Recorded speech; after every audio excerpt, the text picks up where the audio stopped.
नमस्कार। वीडियो को शुरू करने से पहले मैं एक चीज क्लियर करना चाहता हूं कि ये वीडियो किसके लिए है? 12th क्लास वालों के लिए। किसके लिए नहीं है? ड्रॉपर्स के लिए नहीं है। किसके लिए है? जिसके नंबर 100 से कम है। कितना कम? 0 से 100 के बीच में जिसके नंबर है 10, 20, 30, 40, 50 सब संभाल लेंगे भाई, सब संभालेंगे। ठीक है, 80, 90, 100 सब संभालेंगे। 100 से ज्यादा वाले लोग नहीं। और हाँ, जिनके नेगेटिव में आ रहे हैं भाई साहब, आपके लिए भी ये वीडियो नहीं है। अब शुरू करते हैं यार। ठीक है, देखो आपके पास क्लियर में ऐसा नहीं है कि वही नॉर्मल स्ट्रेटेजी वीडियो नहीं है। पहले ही बता रहा हूं, this is not the normal strategy video जो आप करोड़ों वीडियो हैं पढ़े रहे हैं। और यार एक तो प्रॉमिस करो यार कि अब तो स्ट्रेटेजी वीडियो देखना बंद करिए। एटलीस्ट अब इस वीडियो पे क्लिक ही कर दिया तो देख ही लो, इसके बाद मत देखना प्लीज। आपके जो टीचर्स अगर कुछ बता रहे हैं बस वही सुनो, बाकी ये देखिए। और लिटरली जिसने फॉलो किया, अब मैं क्या बताऊं, कोई करेगा ही नहीं, लेकिन जिसने फॉलो किया, आप पहले इंपैक्ट देखो। मैं बताऊंगा ही आपको सही लगेगा कि यार बात तो सही कह रहे हैं। अब देखो आपके पास, अब देखो दो सिचुएशन होती है, दो लोग होते हैं। एक तो जिसकी सारे चैप्टर्स हो चुकी है, और मेरे हिसाब से जिसके 100 से कम नंबर आ रहे हैं और आपने सारे चैप्टर्स नहीं किए हैं। आपके बैकलॉग होंगे और किसी के 5 चैप्टर्स बैकलॉग होंगे, 10 चैप्टर, 15 चैप्टर, 20 चैप्टर बैकलॉग होगा, पूरा का पूरा सब्जेक्ट ही एक मैथ्स छोड़ ही दिया है। ऐसे भी सिचुएशन हो सकते हैं। अब क्लियर एक चीज आपको दिमाग में माननी है, मैं आपको देता हूं अगले 5 से 10 दिन। जी हां, आज जिस दिन आपका रिजल्ट आया उस दिन आप चिल करिए। मेरे हिसाब से तो आपको चिल मारना चाहिए। मेरे तो भैया 20 नंबर आए हैं, चिल मारिए। माइनस में आए हैं, आराम से रिलैक्स करिए। अब माइनस में आ ही गया है तो लाइफ में इतना टेंशन लेने की जरूरत है नहीं, लेकिन फिर भी आप आज के दिन चिल मारिए। ठीक है, मैं बता रहा हूं। अब मतलब ये ऐसा मान लीजिए कि इसके बाद तो साला अब क्या ही होगा। अब देखो 5 से 10 दिन मैं आपको दूंगा, आने वाले आपको देना ही होगा। अब इसमें मैं देखो 12th वालों का मतलब समझ रहे हो ना, आपने बोर्ड्स की तैयारी 0 है। मैं ये मान के चल रहा हूं कि आपने बोर्ड्स की कोई तैयारी नहीं करी, आपने कोई ऐसा कुछ सैंपल पेपर कुछ नहीं किया, आपने कुछ किया ही नहीं भाई। बस आप जेईई मेंस के लिए जो पढ़ रहे हैं और आपने रिजल्ट अपना देख लिया। अच्छा, 5 से 10 दिन दे रहा हूं मैं आपको। अब इन 5 एक चीज अपने दिमाग में क्लियर कट बसा लीजिए कि जिस हिसाब का पेपर आ रहा है उस हिसाब के पेपर में वैसा ही पेपर अप्रैल अटेम्प्ट में आएगा। दुनिया आपको कहेगी कि अप्रैल attempt will be comparatively tough. ऐसा डैश कुछ नहीं होने वाला है, कुछ नहीं। ऐसे की बात, यस 19-20 का फर्क होगा। हो सकता है कि अप्रैल वाला अटेम्प्ट 20 हो जाए, यह भी हो सकता है कि अप्रैल वाला अटेम्प्ट 18-16 भी चला जाए। जी हां, जो पढ़ने वाले बच्चे थे वो पहले भी पढ़ रहे थे और बाद में भी पढ़ेंगे, और नहीं पढ़ने वाले नहीं ही पढ़ेंगे भाई। कोई कंपटीशन ऐसा कुछ नहीं होने वाला। झूठ मूठ का आपको ऐसा बताया जा रहा है, आपके टीचर्स भी जरूर बोलेंगे ये चीज ताकि आप पढ़ पाए। थोड़ा सा डरने वाली बात कुछ नहीं होगा भाई। जैसा पेपर वैसा आया था वही पेपर आएगा, सेम कंपटीशन होगा, सेम कंपटीशन मैं बता रहा हूं। अब ये ध्यान देना, आपको एक चीज क्लियर करनी होगी। अगर आप अगर 10 नंबर 0 नंबर कहीं पे भी स्टैंड कर रहे हो भाई, 80, 90, 100 कहीं पे भी स्टैंड कर रहे हो, मैंने पहले बता दिया था कितने नंबर वाले की बात हो रही है। आप अगर 100 से नीचे कहीं भी स्टैंड कर रहे हो, 0 भी स्टैंड कर रहे हो, तो भी आप 180 से ऊपर ला सकते हैं। अब ये नहीं कहूंगा आराम से, नहीं, आराम तो भाई साहब आराम ही है, आराम से तो नहीं ला सकते यार। अब मैं बताऊंगा कि ये लाने का क्या तरीका होगा।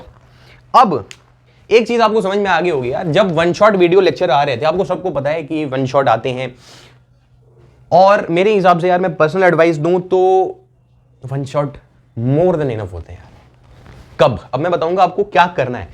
आपको अगले 5-10 दिन में, आज कुछ नहीं करना, रिजल्ट आया है, कुछ नहीं करना। रिजल्ट के अगले दिन 13 तारीख को लिस्ट बनाइए, 1 घंटा दीजिए, सिलेबस अपने सामने लिखिए पूरा 11th और 12th का PCM। उसके बाद हर एक चैप्टर को देखिए कि भैया इसमें से कौन सा चैप्टर मैंने 0 पढ़ा है। 0 मतलब समझ रहे, पता भी नहीं कि वो चैप्टर का C क्या होता है, मतलब केमिकल काइनेटिक्स का K क्या है मुझे नहीं पता भाई। ऐसे आप चैप्टर्स को डिब्बे में मार्क कर लो कि भाई साहब 10, 15, 20, 30 चैप्टर हैं।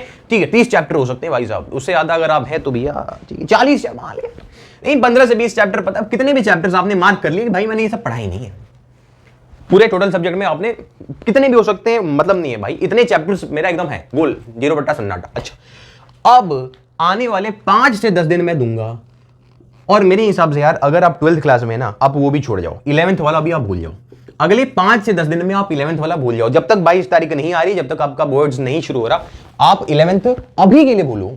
अभी आपको क्या करना है, 12th में फिजिक्स, केमिस्ट्री, मैथ, मैं बोर्ड्स के लिए बताऊंगा आपको क्या करना है, सब कुछ बताऊंगा यार, थोड़ा सा लंबा जाएगा, ठीक है यार। 12th के जो भी फिजिक्स, केमिस्ट्री, मैथ्स में चैप्टर्स हैं, उन सारे चैप्टर्स में आपने देखा, आपको पता चला कि भाई ये चैप्टर मेरा 0 है, आपने उसे मार्क किया।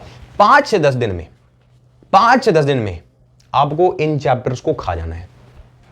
मतलब अब खाने का मतलब क्या हुआ, मतलब ठीक है जितने भी चैप्टर्स हैं आपको लगेगा कि भाई 15 चैप्टर हैं 10 दिन, यस आपको लगेगा कि भैया मैं तो भाई 10 दिन तो मानूंगा ही नहीं, 5 दिन मान भाई तू, 15 चैप्टर्स हैं 5 दिन मान भाई तू, 15 chapters, it is impossible, yes your rank is also impossible. दुख हुआ, यस। अगर आपको ये इंपॉसिबल लग रहा है ना तो वैसी बात है यार, अब यहां पे स्टैंड कर रहे हैं ना, ये कभी देख भी नहीं पाओगे कि आते क्या है। अगर आप अभी इसे इंपॉसिबल बोलोगे तो दिस विल बी इंपॉसिबल, लेकिन अगर आप कहोगे नहीं नहीं पॉसिबल है भाई, ट्राई करते हैं यार, ट्राई करते हैं साला, ठीक है पढ़ लेंगे, देखेंगे, टाइम ही नहीं है कितना पढ़ रहे हैं, इट इज पॉसिबल। अच्छा अब आपने क्या किया, 5 दिन के अंदर, 10 दिन में गलती बोल दिया भाई, 5 दिन के अंदर आपने सारे के सारे बैकलॉग वाले चैप्टर खत्म किए। कैसे खत्म करेंगे भाई वो भी बताऊंगा, ये नहीं कि कहीं से पढ़ लो ना, आपको ढूंढने हैं वन शॉट, आपको ढूंढना है वन शॉट। लोग क्या करते हैं 1.5x पे देखेंगे साला, ये गलती से भी काम नहीं करना भाई मेरे, प्लीज आप ऐसा मत करो। आपको 1x पर देखना है, ठीक है बहुत स्लो टीचर जा रहा है तो 1.25x पर देखो। वन शॉट आप उसी लिए नहीं सीख पाते, वन शॉट आप उसी लिए नहीं सीख पाते क्योंकि आप उसे स्पीड कर, एक तो भाई मेरे 24 लेक्चर को एक लेक्चर में समाप्त किया, 48 घंटे को 8 घंटे में 5-6 घंटे में पढ़ाया जा रहा है, आप उसको और स्पीड कर रहे हो, ये डैशपंती प्लीज ना करें, ठीक है। आराम से देखिए, हर एक चीज जो उसमें बताई जाए, एक शॉर्ट नोट लेना, नोट्स बनाने नहीं है, शॉर्ट नोट्स लेना, आपको सब पता है भाई आपको क्या करना है, आपने सीख लिया, पहले अटेम्प्ट में आपने सीख लिया। मेरे हिसाब से ना सबसे बड़ी चीज यही होगी, आपने वन शॉट देखा सारे के सारे, आपने उसके नोट्स बनाए, अब आपकी एक तरीके से बोर्ड्स की तो तैयारी हो गई भाई। यस आपको बोर्ड्स के लिए कोई वन शॉट बोर्ड्स का देखना नहीं है पीसीएम में, कोई वन शॉट बोर्ड्स का देखना नहीं पीसीएम में, आपने अपने बैकलॉग कवर कर लिए। अब इसको कवर करने का मतलब जानते हो क्या हुआ, आपने लेक्चर देखा, बढ़िया से रिवाइज किया, हर चीज आपके खून में बसी कि भाई फॉर्मूला क्या है, खून में बसा लो। उसके बाद आ जाओ मोस्ट इंपॉर्टेंट क्वेश्चन पे, आ जाओ मोस्ट इंपॉर्टेंट क्वेश्चन पे। कहां है मोस्ट इंपॉर्टेंट क्वेश्चन, इंटरनेट पे सर्च मारोगे कि most important question of this chapter, most important question of this chapter, जो भी आपको वीडियो देखिए आप समझ जाइए, आपको पता चल जाएगा भाई ये वीडियो जहां भी ट्रस्टेड आपको लगे वहां से आपको सारे के सारे वहां पे 20-30 क्वेश्चन कराएंगे, वहां पे 50-60 भी क्वेश्चन होते हैं कहीं की जगह, सारे पीवाईक्यूज होंगे, सारे क्वेश्चन खुद से ट्राई करिए, खत्म हो चैप्टर, बात ही खत्म। तो पहले हमने 5 दिन के अंदर बैकलॉग खत्म कर दिया अपना सारा, यस। अब इन 5 दिन में मेरे भाई आपके पास इंग्लिश है, आपके पास फिजिकल एजुकेशन है, आपके पास कंप्यूटर है, एक्स्ट्रा में बता रहा हूं, हो सकता है डैश डैश डैश और कुछ सब्जेक्ट्स हों, मैं मानता हूं, लेकिन जनरली ये है, मान ले अभी एक एग्जांपल लेके चलते हैं। इन 5 दिनों में आपको इंग्लिश को सबसे पहले समय देना है, क्योंकि पहला एग्जाम आपको इंग्लिश का ही है, इंग्लिश को सबसे पहला समय देना है इन 5 दिन में। कंप्यूटर को मेरे हिसाब से अभी आप समय ही मत दो, मेरे हिसाब से आप समय ही मत दो भाई। कंप्यूटर के लिए आपको 1 महीना मिलेगा, आपको कंप्यूटर के लिए 1 महीना मिल रहा है भाई कम से कम, ठीक है। 12 मार्च को आपका एग्जाम खत्म हो जाएगा, कंप्यूटर के लिए आपके पास भाई 2 अप्रैल को कंप्यूटर का एग्जाम है, बहुत टाइम है। मतलब हम हर दिन बहुत मतलब मैक्सिमम टाइम अपना जेई को देंगे और 1 घंटा केवल कंप्यूटर पढ़ेंगे, केवल 1 घंटा आराम से कंप्यूटर निकल जाएगा। तो इंग्लिश के आपके एक चैप्टर आप खत्म करो, लिटरेचर का, अभी ग्रामर पे बात नहीं करेंगे हम, लिटरेचर के एक चैप्टर खत्म रहे वो, ठीक है। विस्तास बुक है, फ्लेमिंगो बुक है, एक चैप्टर इसका पढ़ लिया, इसके चैप्टर इसको पढ़ लिया, ठीक है। आप आईएससी बोर्ड के हो, आप भी कर लो, आपने एक चैप्टर खत्म किया, ठीक है भाई। अब हमारा बैकलॉग खत्म, अब नेक्स्ट बारी आती है, 5 दिन समाप्त हो गए, बैकलॉग खत्म। अब एक तरीके से मैंने सब कुछ पढ़ लिया भाई, मेरे तो पुराने 11th वाले तो रहेंगे, रुक जा भाई 11th वाले तो रुक जा यार। अब 22 तारीख से पहले आपने 5 दिन इसे दे दिया, कितने दिन बचे, 5 और दिन बच गए मान लो। अब इन 5 दिनों में आपको जो आपने चैप्टर कर लिए वो तो कर लिए भाई, उसके जेई के सारे सवाल कर लिए। अब कंप्लीट 12th के physics chemistry maths, complete 12th का फिजिक्स केमिस्ट्री मैथ आपको क्या करना है, यस क्या सारे के सारे इसके बोर्ड लेवल के सवाल कर देने हैं सर, सारे मतलब लास्ट 2 ईयर 3 ईयर इनफ होता है यार, 2 ईयर 3 ईयर इनफ होता है, 5 साल करेंगे कर लो यार, 99 से ऊपर लेके आओगे। हाँ अरे क्या बात कर रहे हो, सारे के सारे आप फिजिक्स केमिस्ट्री मैथ के बोर्ड लेवल के सवाल कर लो। इससे फायदा क्या होगा, जो चैप्टर्स ये बैकलॉग वाले तो आपके एकदम दिमाग में है तो इसके तो आप आराम से कर लोगे, जो चैप्टर्स आप भूल गए होगे यार इसे 1.5 महीने 2 महीने 3 महीने पहले पढ़ा था, बोर्ड के सारे सवाल देख के वो एकदम रिवाइज हो जाएगा, यस और मस्त फोड़ो भाई। अब जब आप एग्जाम दे रहे हैं तो आप जिस दिन एग्जाम देना है उसके 1 दिन पहले 2 दिन पहले तो भाई प्योरली उसके सैंपल पेपर लगाओ। मैं कहूंगा 2 दिन पहले भूल जाइए जेई, प्योरली इंग्लिश के सैंपल पेपर सारे के सारे निपटा दो भाई, ठीक है। 3 दिन पहले ही निपटा दो, कोई दिक्कत की बात नहीं, बोर्ड्स को उतना ही सीरियसली लेना है भाई। अब बात होती है कि एक तरीके से मान लो 12th मार्च तक आपने ऐसा कुछ किया, 12th मार्च तक अपने हिसाब से जो दिमाग में आया आपने किया, उसके बाद आपको थोड़ी देर के लिए, अब तो बोर्ड्स खत्म, अब दो चीजें आती हैं, एक तो आता है मॉक टेस्ट और दूसरी चीज आती है आपके पीवाईक्यूज। आपने जो बैकलॉग वाली चीज थी वो कर ली, उसके ठीक है सवाल, ठीक है सर मैंने सारे सवाल नहीं कर पाया, कुछ कुछ सवाल कर पाए, कोई दिक्कत नहीं यार, कुछ कुछ कर पाए। पीवाईक्यू आते हैं और 11th का बैकलॉग आता है। आपको फिर से जैसे ही बोर्ड एग्जाम खत्म होता है 11th को 3 दिन देने हैं। सर 3 दिन में सारा 11th जो चैप्टर पढ़ा है नहीं है आपने, जो चैप्टर आपने नहीं पढ़ा है सारे चैप्टर को पढ़ने। सर क्या बात कर रहे हो, अबे 5 दिन होगा ज्यादा से ज्यादा, अगर 3 टारगेट लोगे तो 5 पे पहुंचोगे। सर ये तो इंपॉसिबल है, दिस इज ऑल्सो इंपॉसिबल, वही बता रहा हूं। अगर आपको ये इंपॉसिबल लग जाए तो इसको भी भूल जाना, यस पॉसिबल ही नहीं है सर। अरे भाई जो 10 घंटे 12 घंटे 13 घंटे खींच देगा ना, सब पॉसिबल होगा यार। ठीक, अब 11th के लिए मैं क्या कह रहा हूं, आपने सारे बैकलॉग खत्म किए, अब उसके बाद जो बैकलॉग आपने खत्म कर रहे हो उसके सारे पीवाईक्यू लगा दो, खा जाओ सारे पीवाईक्यू। पहले मोस्ट इंपॉर्टेंट खाओ और उसके बाद लास्ट के 4 साल खा जाओ, ठीक है, पिछले 4 साल 2023 22 21 20 तक तो खा ही जाओ, ठीक है। सर पॉसिबल नहीं, अबे मोस्ट इंपॉर्टेंट तो कम से कम करो, सारे चैप्टर का आपको मोस्ट इंपॉर्टेंट कम से कम करना है। अब उसके बाद दो चीजें आती है, एक आता है मॉक टेस्ट। बाकी सर जो चैप्टर हमारे पढ़े हुए हैं लेकिन मैंने प्रैक्टिस नहीं किया, बताऊंगा।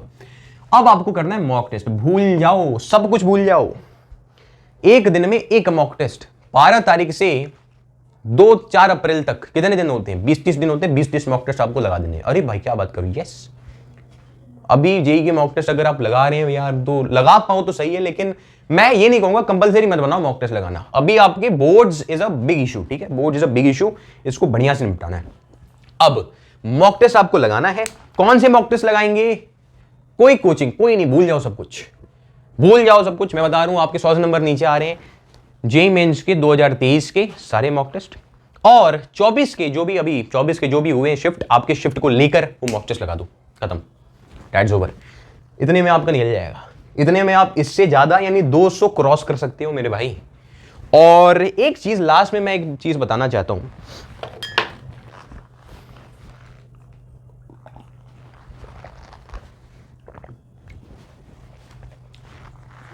एक लास्ट चीज मैं ज्यादा बताना चाहता हूं कि यार मेरे हिसाब से जब तक आप स्टूडेंट हो, तो कई लोग सोचते हैं कि यार जब तक स्टूडेंट है तब तक नहीं पढ़ना है, उसके बाद तो ऐसा नहीं है। देखो जब तक आप स्टूडेंट हैं आपके लिए बस 2 टाइम होती है। एक टाइम होता है जब आप इतना बढ़ते हैं कि साला बीपी बढ़ जाए, परिवार वाले कहें कि उठ जा भाई, मरने वाली हालत हो जाए आपकी, परिवार वाले कहें कि भाई, परिवार वालों को टेंशन आपने दे दिया और कितना पड़ेगा, मरना आ जाए बेचारा, बीपी हाई हो चुका है। एक वो टाइम होता है और वो टाइम अब है, रिजल्ट आ चुका है, झटका लग चुका है, दिख चुका है कि भाई हालत तो ज्यादा खराब है। दूसरा टाइम होता है कि जैसे ही 5-6 अप्रैल हुआ, मेरा शिफ्ट खत्म हुआ, किताबें ऐसी छोड़ी, नोट्स ऐसे छोड़े कि भाई धूल लग गया। परिवार वाले लात मार कर कह रहे हैं कि भाई थोड़ा तो पढ़ ले यार, थोड़ा तो हाई हेलो कर ले, थोड़ा सा पढ़ाई के साथ, आप नहीं यार पबजी खेल रहे यार, सही है। यही 2 टाइम होते हैं और मेरे हिसाब से ऐसे ही होना चाहिए, मैं तो ऐसा हूं। बाकी कई लोग होते हैं दोनों बैलेंस करते हैं, वर्क लाइफ करो भाई, it's all upon you, yes. जय महाराज जी, मिलते हैं अगले वीडियो में और मेरे हिसाब से